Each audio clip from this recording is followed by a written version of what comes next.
Last June, something hit different in Miami. It wasn't just the sun cooking the sidewalks or the buzz of off-season whispers. It was that one announcement that had folks pausing mid-convo. Calais Campbell was coming home.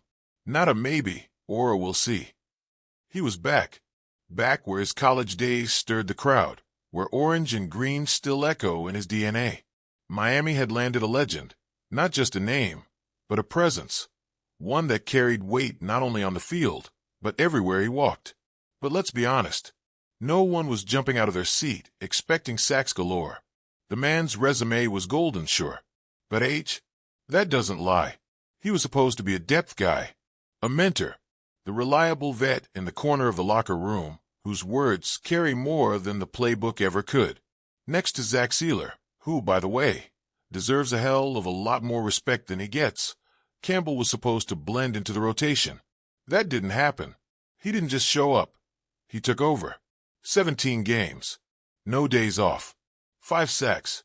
That might sound modest if you just read the stat line. But if you watch the games, you felt it. He wasn't chasing highlight reels. He was setting tones, holding the damn line. And when this team hit that second-half surge, yeah, he was right there in the thick of it, quietly forcing things to move the right way. Now he's gone. Arizona again. Full circle. Poetic maybe, but for us, it's just a void. A giant one. And it's not just a matter of who plays the snaps. It's about who carries that unshakable calm in the trenches. Who looks at third and short like it's just another walk in the park. Who the hell replaces that? So now, we look around. We stare at that depth chart. And it's not just a question of who lines up. It's who steps up. There are options. Not all of them make you jump out of your seat, but options nonetheless. Pick 13. First round. That's where it starts. Kenneth Grant. Michigan. Massive dude.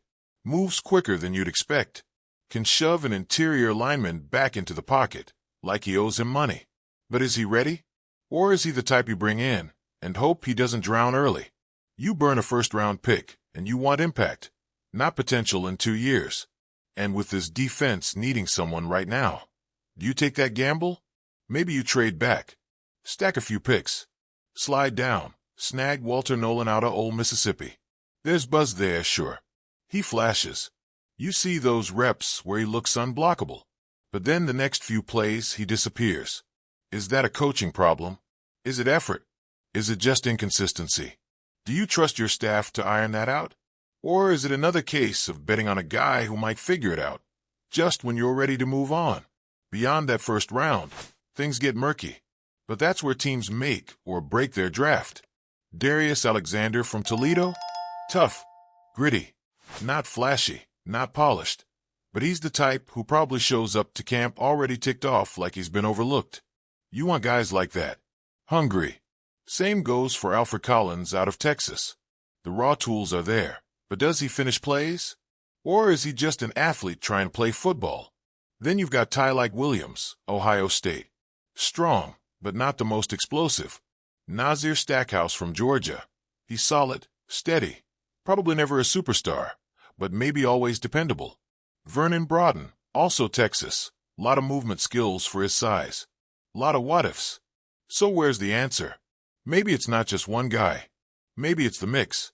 You take Alexander in round 2. You double down later with Stackhouse or Broughton. You don't expect them to be Calais, because they can't be. You just want them to grow. You give them time. You let them breathe behind the big boys, who are already holding down the fort. And you call up John Jenkins. Yeah, again. Short deal. Familiar face. Plug-and-play type. He won't light up the stat sheet, but you won't catch him out of position either. Pair him with Sealer and Benito Jones early in the year. That gives you 4. For guys who can rotate, hold things steady, keep the defense upright while the rookies figure out what the hell the league really is. Then, maybe mid-season, Stackhouse starts pushing guys back. Maybe Broughton starts reading the line better. Maybe one of them becomes the guy for 2026 and beyond. You build now for then. But that's the thing. None of this is clean.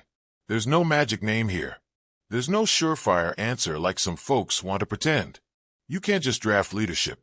You can't sign experience off a shelf. And what Campbell gave this team? It wasn't just about pass rush win rate. It was something else. Something heavier. Something teams don't even realize they're missing until it's gone. So the Dolphins stand here, now, with that space wide open. And it's not just about size or strength, it's about presence. Can anyone fill that? We'll find out. Maybe not in September. Maybe not by week 8. But somewhere in this shuffle, this front office has to hit on one of these moves. Because the schedule's not going to wait. And neither are the offenses lining up across from us.